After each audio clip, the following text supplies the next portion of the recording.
A paz e a graça do nosso Senhor e Salvador Jesus Cristo a todos os irmãos. Irmãos, vamos dar continuidade à exposição do livro O Evangelho de Jesus Cristo, escrito pelo evangelista Paul Washer, né?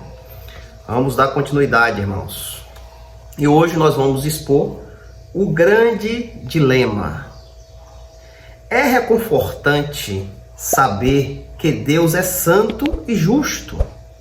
Seria aterrorizador se o governante onipotente do universo fosse maldoso para a razão humana. No entanto, a bondade absoluta de Deus também é perturbadora. Se Deus é bom, o que ele vai fazer com aqueles de nós que não o são? O que um Deus bom e justo fará com os seres humanos que são egocêntricos, inclinados ao mal e desobedientes? Se o juiz de toda a terra lida conosco baseado na justiça, ele não deveria condenar a todos nós? Estas perguntas nos levam ao maior de todos os dilemas religiosos e filosóficos. Como Deus pode ser justo, mas perdoar aqueles que deveriam ser justamente condenados? Como Deus pode ser santo, mas ao mesmo tempo se fazer amigos daqueles que são maus? Qualquer um que justifique os maus é uma abominação para o Senhor. Provérbios capítulo 17, versículo 15. Aquele que justifica o perverso e condena o justo, ambos são abominação ao Senhor. Como então o Senhor pode justificar pecadores como nós e ainda ser justo? Romanos capítulo 3, versículo 26. Para declarar, eu digo, a sua justiça neste tempo, para que ele seja justo e justificador daqueles que creem em Cristo.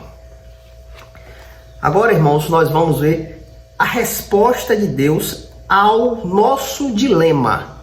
O que Deus tem para nos dizer a respeito disso? Se Deus é um Deus santo, justo, como ele pode perdoar pecadores imundos, pessoas que estão lançadas no pecado, destituídos da glória de Deus? Nós sabemos que o pecado traz separação entre Deus e o homem. Então, como Deus pode vir diante de pecadores e salvá-los, e justificá-los? Como? E sem se sujar, sem se manchar com o pecado? Como Deus pode ter amizade com homens pecadores, mulheres pecadores? Como? E não se embrenhar nisso? É um dilema que muitas vezes analisamos sobre isso. Como Deus pode fazer isso? Agora nós vamos ver a resposta. A resposta de Deus aos nossos dilemas. Se Deus age de acordo com a sua justiça, então o pecador deve ser condenado. Se Deus age de acordo com a justiça dele, a justa justiça, o pecador tem que ser condenado. Se Deus perdoar o pecador, então sua justiça será comprometida. Deus não pode ter aliança com o pecado. Deus é santo. Mas se ele se alinhar com injustos, a justiça dele será comprometida. A resposta a este, que é o maior de todos os dilemas, só pode ser encontrada no Evangelho. Olha aí a resposta dos nossos dilemas. Só o Evangelho. Em sua justiça, Deus condenou a humanidade e exigiu total satisfação por nossos crimes contra ele. Em seu amor, Deus tomou sobre si a humanidade, suportou nossos pecados, sofreu a pena que merecíamos e morreu em nosso lugar. O mesmo Deus cuja justiça exige o pagamento por nossos pecados, fez-se a satisfação completa por ele, oferecendo-se em nosso lugar. Isto é o que verdadeiramente fez do Evangelho boas novas. Como Deus salva pecadores e não é sujo pelo pecado. Deus instituiu o Evangelho, a palavra da salvação, as boas novas. E este Evangelho nos inclina a entender que Deus viu que o homem não tinha como voltar a Ele, não tinha caminho que o homem poderia traçar, caminhar, que não iria ligar com Deus. Ele mesmo veio aqui e entregou a sua vida para sim se satisfazer, para que o pagamento da dívida que todos nós estávamos com Deus fossem pagas. Deus se satisfez nele mesmo. Ele se entregou pelos nossos pecados. Ele foi a propiciação pelos nossos pecados. E assim a justiça dele foi satisfeita. O Evangelho das Boas Novas. E o que é esse Evangelho das Boas Novas? Jesus Cristo, nosso substituto. Deus foi o nosso substituto. E o que foi que aconteceu? De acordo com a Bíblia, o amor do Pai por nós o moveu a dar o seu Filho como um sacrifício por nossos pecados. E o amor do Filho por nós o moveu a se oferecer voluntariamente por nós. Deus, vendo que nós não tínhamos possibilidades de voltar a Ele, este laço voltar a se unir, não tínhamos possibilidade porque o homem não pode voltar a Deus por si mesmo. As religiões não podem ligar com Deus. Os preceitos humanos não têm como. Então Deus, vendo que o homem era incapaz de voltar a Ele, Ele entrega ao seu Filho. De acordo com a Bíblia, o amor do Pai por nós o moveu a dar o seu Filho. Deus entrega o seu Filho. O próprio Deus vem em forma de homem, se entrega por pecadores, como um sacrifício por nossos pecados. E o Filho, amando aos pecadores, o amor do Filho por nós moveu a se oferecer voluntariamente por nós. Porque Deus amou o mundo de tal maneira que deu o seu Filho unigênito, para que todo aquele que nele crê não pereça, mas tenha a vida eterna. João capítulo 3, versículo 16. Um versículo que todos conhecem e a grande maioria das pessoas não sabem a riqueza deste versículo. Porque Deus amou ao mundo, Deus amou a humanidade de tal maneira que entrega o seu Filho para ser morto em nosso lugar. Aquele que não ama não conhece a Deus, pois Deus é amor. Nisto se manifesta o amor de Deus em nós, em haver Deus enviado o seu Filho unigênito ao mundo para vivermos por meio dele. Nisto consiste o amor, não em que nós tenhamos amado a Deus. Nós não amamos a Deus, nós não temos amor por Deus, mas em que ele amou e enviou o seu Filho como propiciação pelos nossos pecados. 1 João, capítulo 4, versículo do 8 ao 10. Em Cristo, irmãos, nós temos vida. Em Cristo nós temos vida. Deus, com seu imenso amor, envia o seu Filho para que ele pague a dívida a qual está em nosso nome. A dívida que seria cobrada naquele grande dia que nós iremos se apresentar ao trono de Deus. Deus irá cobrar, mas Cristo veio e tomou essa dívida para ele e pagou na cruz a dívida a qual nós tínhamos com Deus. Jesus disse: ninguém tem amor maior do que este, de dar alguém a própria vida em favor dos seus amigos. Quem pode fazer isso? Quem pode dar a vida dele por você? Quem pode? João capítulo 15, versículo 13. Quem pode dar a vida por você? O próprio Cristo disse: ninguém tem mais amor do que este. Ninguém amou mais do que Cristo, irmãos. Ninguém amou. Esse amor que nós temos hoje com outra pessoa é um amor pequeno demais. Muitas vezes é um amor carnal. Mas Cristo nos amou de tal maneira que se entregou por nós. A cruz, o instrumento que foi usado para torturar, o instrumento que foi usado para executar a ira de Deus que estava sobre você. A ira de Deus estava sobre a sua cabeça e Cristo tomou a frente. A cruz do Calvário.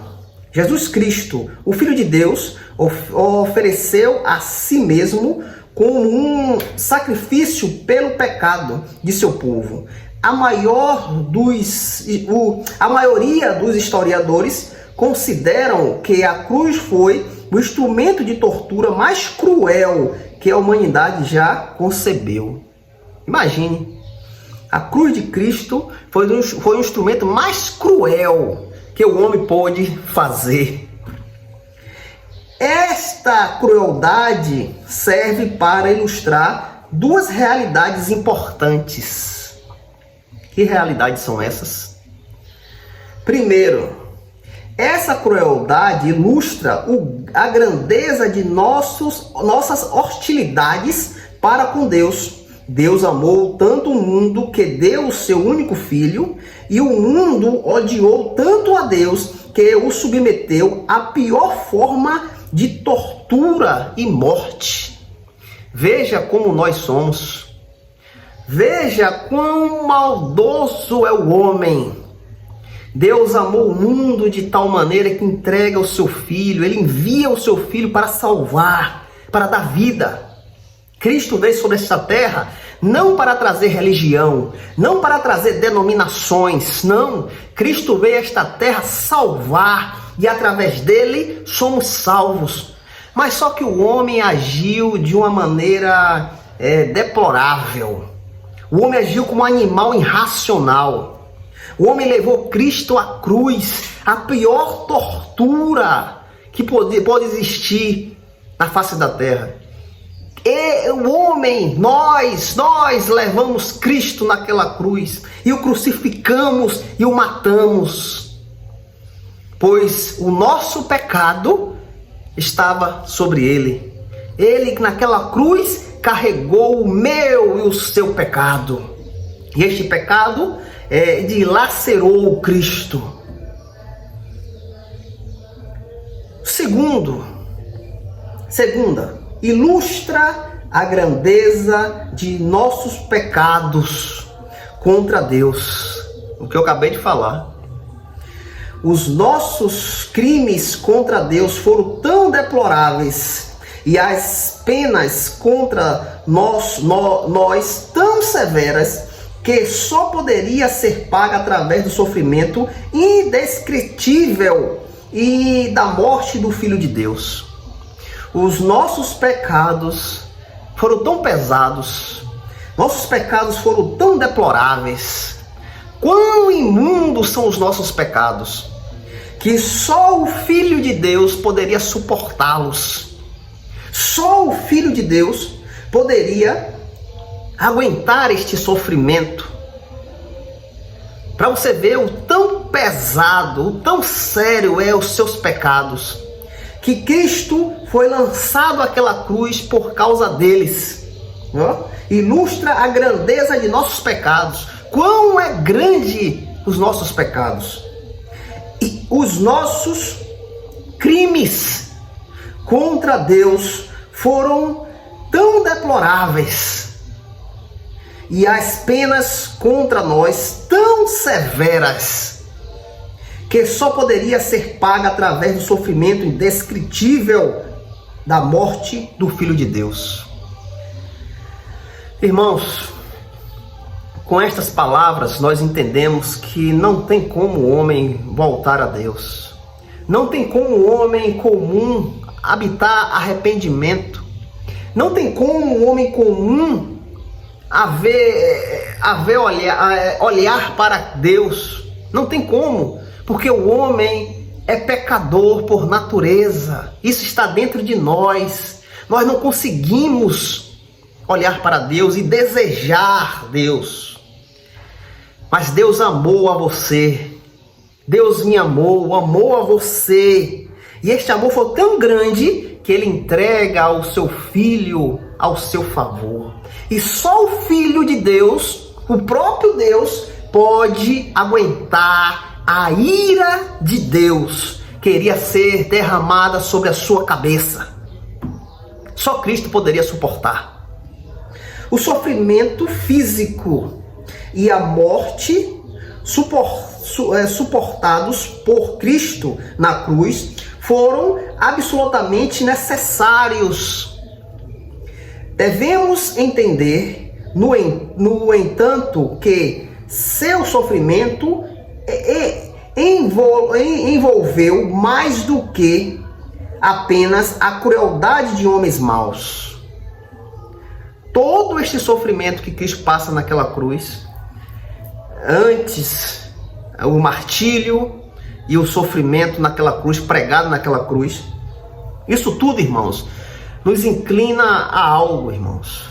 Nós devemos entender que aquela morte de cruz foi a porta que nos abriu para Deus, irmãos. Ali é a plena possibilidade de nós irmos para Deus. A certeza de irmos para Deus é Cristo, irmãos. Não se engane, não deixe homens te enganar, não deixe falsos profetas te enganar, falsos crentes te enganar. A única possibilidade de irmos a Deus é Cristo, irmãos. O peso do nosso pecado, nenhum homem poderia suportar, nenhum homem comum poderia suportar, ele não ia aguentar. Mas Cristo veio para isso, para suportar as nossas iniquidades, os nossos pecados, passar por uma morte de cruz, porque era necessário para que nós possamos ter o amor de Deus hoje. Para que hoje nós possamos chegar diante de Deus através de Cristo Jesus. Era necessário Cristo morrer. Se Ele não morre naquela cruz, nós estávamos perdidos. Não iríamos a Deus, porque não tem possibilidade nenhuma de irmos a Deus. Não existe outro caminho. Jesus brada e diz: eu sou o caminho, a verdade e a vida. Ninguém vai ao Pai senão por mim. Ele fala, ele diz que ele é o único caminho. Na cruz, Cristo sofreu o juízo de Deus. Não se engane, não se engane. Aquilo que Cristo sofreu na cruz ele aguentou a ira de Deus. A ira de Deus que iria cobrar o pecado de cada um de nós. Esta ira iria ser derramada sobre nós. Cristo apaziguou a ira de Deus. Cristo fez barrar a ira de Deus que viria sobre nós. Cristo sofreu o juízo de Deus. A justiça de Deus exige satisfação por nossos pecados. Era necessário que isso acontecesse. E sua ira inflamou-se contra nós. A ira de Deus estava inflamado contra nós. Mas Cristo nos salvou. Cristo barrou a ira de Deus que estava sobre nós. Para satisfazer a justiça de Deus e apaziguar a sua ira, era necessário que Cristo sofresse a condenação que merecíamos. Este sofrimento era nosso. A cruz era nossa, não era de Cristo.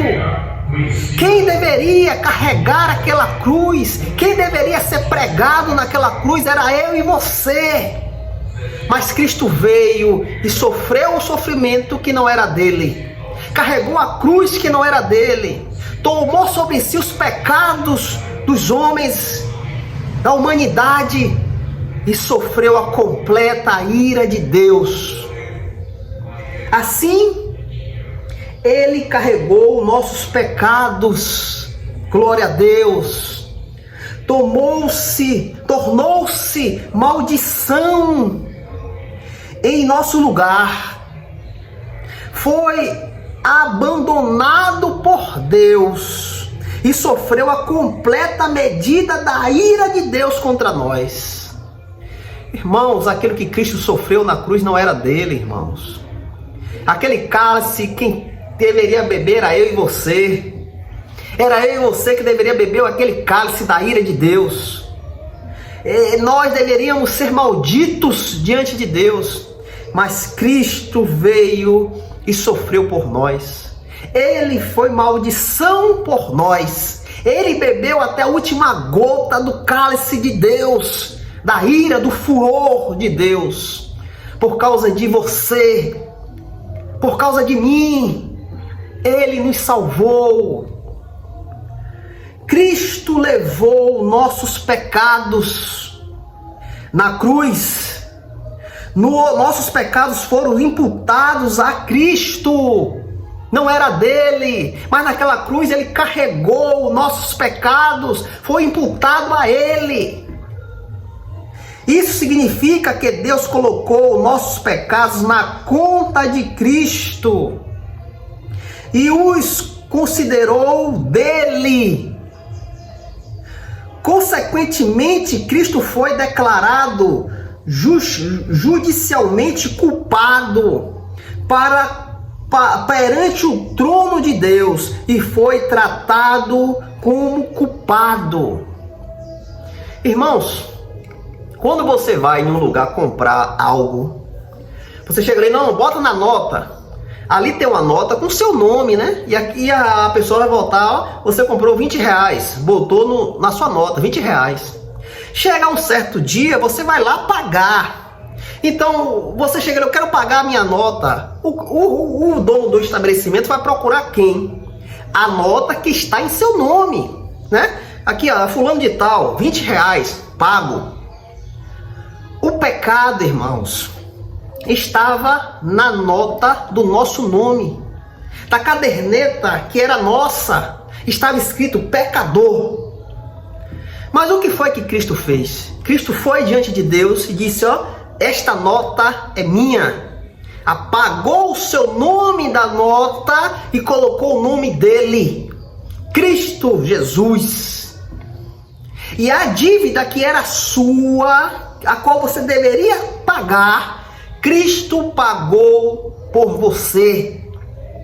Ele pagou a sua dívida. Ele foi lá e tomou a nota que era sua, tirou o seu nome, apagou o seu nome, colocou o nome dele. E Deus, quando veio cobrar, ele pegou aquela nota e viu o nome de Cristo. E ele cobrou este valor a Cristo Jesus. Ele cobrou. Ele exigiu o pagamento daquela dívida. E Cristo sofre deste pagamento na cruz. Todos nós andávamos desgarrados como ovelhas, perdidos. Cada um se desviava pelo caminho, mas o Senhor fez cair sobre ele a iniquidade de nossos todos. Isaías 53, versículo 6. Aquele que não conheceu o pecado, ele se fez pecado por nós, pagou a nossa dívida, para que nele fomos feitos justiça de Deus. 2 Coríntios capítulo 5, versículo 21. Cristo sofreu nossa maldição. Ser amaldiçoado por Deus é tornar-se objeto do seu desagrado e condenação. Todos nós estávamos sob a maldição de Deus por causa do nosso pecado. A dívida era sua. A dívida era sua. Você era maldito diante de Deus. Para nos salvar da maldição, Cristo se tornou maldição. Ele pagou a dívida que estava na sua caderneta. Ele pagou.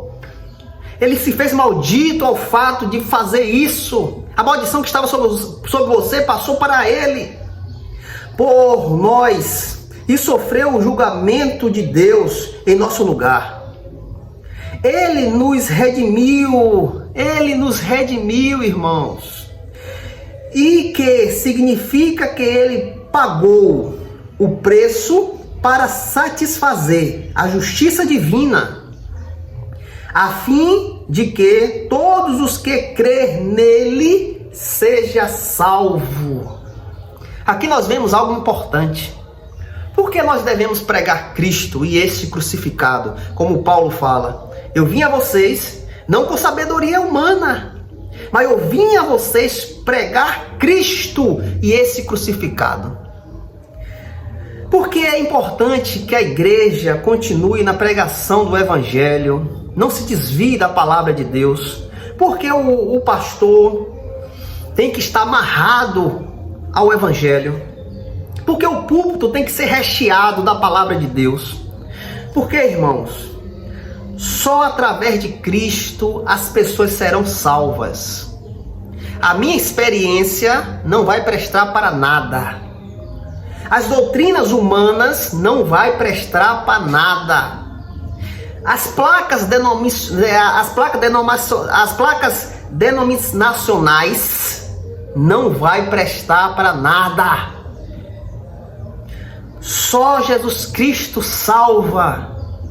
Se os púlpitos não tiver a exposição da palavra pura e clara, as pessoas não irão ser salvas.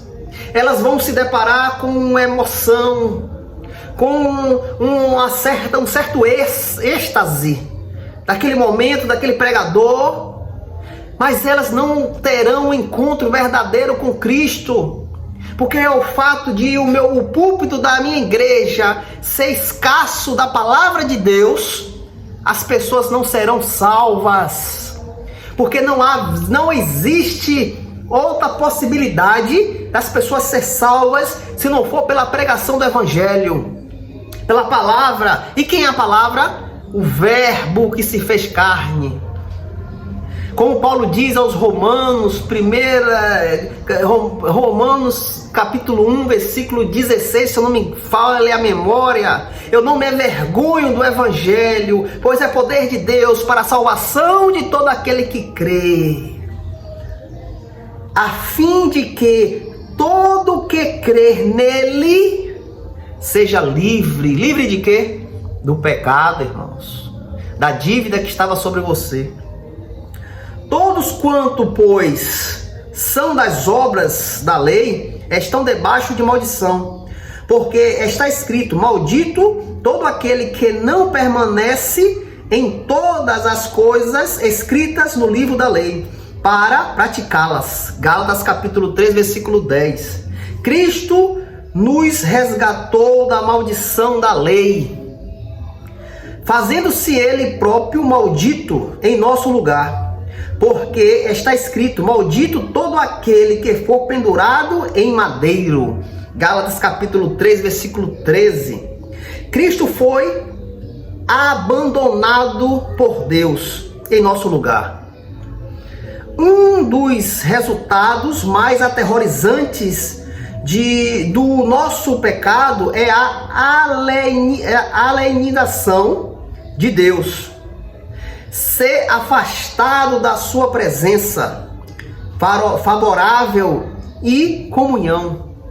A pior coisa, irmãos, é ser afastado de Deus, é não ter a presença de Deus, é a pior coisa. E Cristo ali na cruz, Deus se afasta dele. Mas a vossa iniquidade faz separação entre vós e o vosso Deus, e os vossos pecados encobrem o rosto de vós, para que vós não ouça. Isaías 59, versículo 2. E naquele momento que Cristo está sobre aquela cruz, o Pai o abandona. Este abandono era para mim e para você, irmãos. Para nos salvar desta separação eterna, Cristo carregou os nossos pecados no Calvário. E em nosso lugar foi abandonado por Deus. Deus o abandona por causa dos nossos pecados que estavam sobre ele. Por volta da hora nona, clamou Jesus em alta voz, dizendo: Eli, Eli, lama sabachthani. O que quer dizer: Deus meu, por que me desamparaste? Mateus capítulo 27, versículo 46. Cristo sofreu a ira de Deus por nós. A Bíblia nos ensina que Deus está zangado com o homem por causa de suas constantes maldades. Não se engane, irmãos. Não se engane. Aquele que não tem Cristo está perdido. Embora esta seja uma verdade impopular, Salmos 7, versículo 11. Salmo 7, versículo 11. Deus julga os justos e Deus fica com raiva dos perversos todos os dias. Glória a Deus. Declara: Deus é justo juiz. Deus que sente indignação todos os dias. A ira de Deus não é uma emoção incontrolável, irracional, egoísta, não, mas o resultado da sua santidade. A santidade inclina Deus a ser justo, retidão e amor por tudo o que é bom, Deus odeia o pecado e age com uma ira terrível e muitas vezes violenta contra ele. Se o homem é objeto da ira de Deus, é porque ele escolheu desafiar a soberania de Deus, violar a sua vontade e entregar-se ao mal. Uma vez que todos os homens estão culpados do pecado, eles merecem a ira de Deus. É justo. Se nós nos afastamos de Deus, nós merecemos o castigo. É justo. Em amor, no entanto, Cristo tomou o cálice da ira de Deus que nós merecíamos. Ele o bebeu até que estivesse completamente esgotado, de maneira que a justiça de Deus contra nós foi plenamente satisfeita. Aquela morte de Cristo na cruz satisfez a justiça de Deus, apaziguou a ira de Deus. Porque assim me diz o Senhor, o Deus de Israel: toma da minha mão este cálice do vinho do meu furor, e dará a beber dele a todas as nações a quais eu te enviar. Jeremias capítulo 25, versículo 15. Adiantamente-se um pouco, prostou-se sobre o seu rosto, orando e dizendo: meu pai, se possível, passa de mim este cálice, todavia não seja como eu quero, e assim como tu queres. Tornando-se a retirar-se, orou de novo, dizendo: meu pai, se não é possível passar de mim este cálice, sem que eu beba, faça-se a tua vontade. Mateus capítulo 26, versículo 39 ao 42. Cristo, quando teve a revelação do que ele ia passar, ele orou a Deus, dizendo: se for possível, passa este sofrimento, passa esse cálice da ira de mim, mas não faça-se a minha vontade, mas seja feita a tua vontade. Cristo a todo momento, irmãos, queria fazer a vontade do Pai, não a dele. É por isso que o crente hoje, que se diz estar em Cristo, não pode mais andar nas suas vontades. Tem que andar na vontade de Deus, assim como o Senhor Jesus Cristo andou. Certamente Ele tomou sobre si as nossas enfermidades e as nossas dores, levou sobre si, e nos nos o reputamos por aflito, ferido de Deus e oprimido. Mas ele foi transpassado pelas nossas transgressões e moído pelas nossas iniquidades. O castigo que nos traz a paz estava sobre ele, e pela sua pisadura fomos sarados. Isaías capítulo 53, versículo 4 e 5. O Senhor sofreu as nossas iniquidades, nossos pecados. Ele sofreu aquilo que não era dele, era nosso. Cristo morreu em nosso lugar.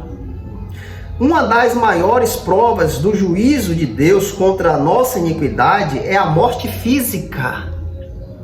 A separação entre a alma e o corpo, desde o tempo de Adão até o presente, todas as pessoas são confrontadas com a terrível e inegável realidade de que iremos morrer. Romanos capítulo 5, versículo 12. Romanos capítulo 5, versículo 12. Glória a Deus.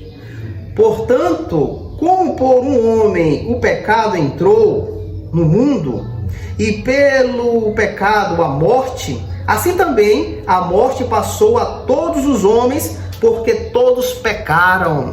Por que existe a morte? Por causa do pecado, irmão, a consequência do pecado. A Bíblia nos ensina que a morte não faz parte da criação original ou natural. Deus não criou o homem para morrer, mas devido à introdução do pecado sobre o homem, nós carregamos esta culpa e um dia todos nós iremos partir. Ao invés disso, ela é um julgamento de Deus sobre as pessoas por causa de seus pecados. A fim de nos salvar do poder da morte, foi necessário que Cristo morresse em nosso lugar. O que quer dizer aqui, irmãos? Nós ainda temos sobre si um julgamento, que é a morte. Um dia todos nós vamos passar por ela. Mas apesar de morrermos fisicamente, aquele que crê em Cristo, que deposita sua vida em Cristo, não passará pela segunda morte. E qual é essa segunda morte? A morte espiritual, irmãos. A segunda morte. Por Cristo Jesus, nós não vamos passar por essa. Iremos passar pela física, todos nós, consequência do pecado. Mas pela morte espiritual, você que crê em Cristo não passará. Foi necessário que Cristo morresse em nosso lugar para nos garantir que nós possamos ter o acesso à vida eterna. Porque o salário do pecado é a morte. Irmãos, o pecado irá cobrar, irmãos. A sua caderneta está lá no seu nome e o pecado está lá escrito, pecador. Até o momento que você não creia em Cristo. Até o momento que a iluminação de Deus venha sobre a sua vida e abra sua mente para você olhar para Cristo. Até esse momento, você está lá com a dívida, o pecado, escrito na sua caderneta. Romanos capítulo 6, versículo 23, porque o salário do pecado é a morte. Então Jesus clamou em alta voz: Pai, nas tuas mãos entrego o meu espírito. E dito isto, expirou. Lucas capítulo 23, versículo 46. Jesus sofreu a morte física, mas não sofreu a morte espiritual, irmãos. É isso que devemos entender, é isso que a humanidade deve entender. Aquele que não tem Cristo está morto, irmãos. Como morto no físico e no espiritual. Cristo nos vivifica, Cristo nos dá vida espiritual. Todo aquele que crê não passará pela morte. E quando eu falo a morte, é a morte espiritual. A física nós vamos passar, pois viemos do pó, voltaremos para o pó. Mas a espiritual, aquele que crê em Cristo, não passará. Pois também Cristo morreu uma vez pelos pecados, o justo pelo injusto, para conduzir-vos a Deus. Morto sim na carne, mas vivificado no Espírito. 1 Pedro capítulo 3, versículo 18. O que eu acabei de falar, morreremos na carne, todos nós vamos passar por isso. Mas no Espírito estaremos vivificados por Cristo Jesus. Foi por isso que ele entregou a vida dele na cruz. Foi por isso que ele se deu aos pecadores. Foi por isso que Deus amou o mundo de tal maneira, porque não tinha possibilidade das pessoas ser vivificadas no Espírito. Só um homem pode, Jesus Cristo. Cristo morreu como um mero Marte. Cristo não morreu como um mero Marte, não, mas como o Redentor da humanidade pecadora. Antes de dar o seu último suspiro, ele declarou: está consumado. Está consumado. João capítulo 19, versículo 30. João 19, versículo 30.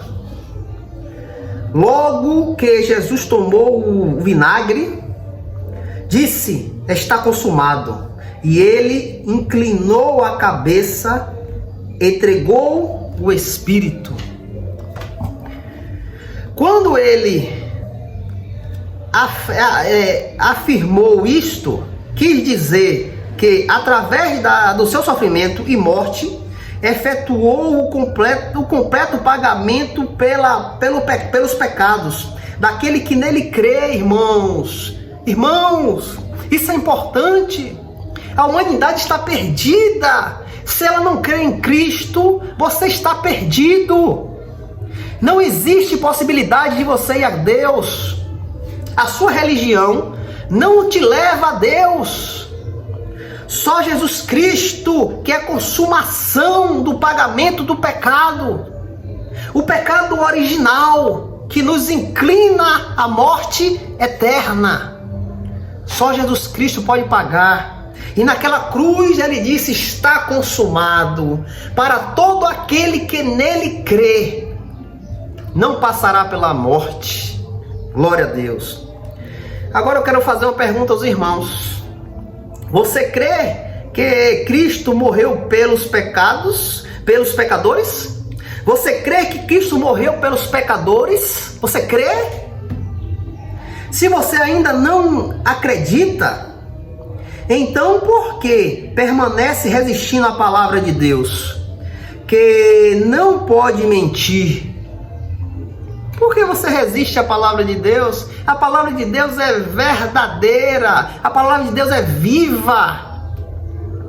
Se você crê, então, como esta grande verdade,